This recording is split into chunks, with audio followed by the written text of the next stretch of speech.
wanasemekana kuwa walikuwa wanatembea karibu na shule ya msingi ya Lita kabla ya majangili waliokuwa wamejificha katika msitu ulioko karibu kuwashambulia na moto.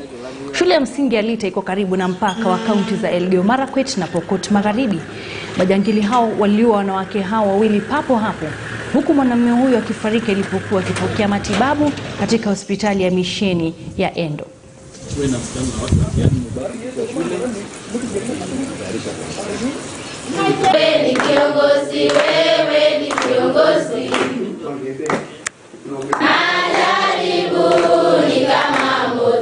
Today, very early in the morning at around 5 a.m, they attacked AIC Luguget Secondary School.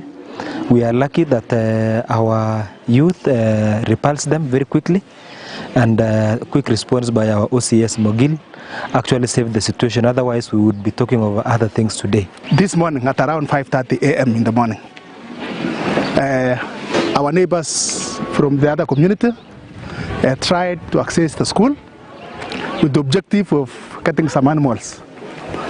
But fortunately, they were being able to be repulsed by our security agencies, which are here manning the school. So we have come with the entire multi-agency team to somehow assure the students that we are together in this journey and that they should not panic at all.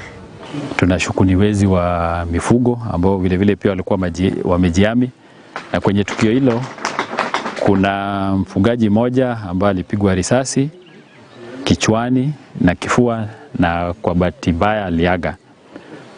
Mwenzake wa pili aliweza kujeruhiwa kwa mkono na ako kwa hospitali na hali yake inaendelea kuwa vyema.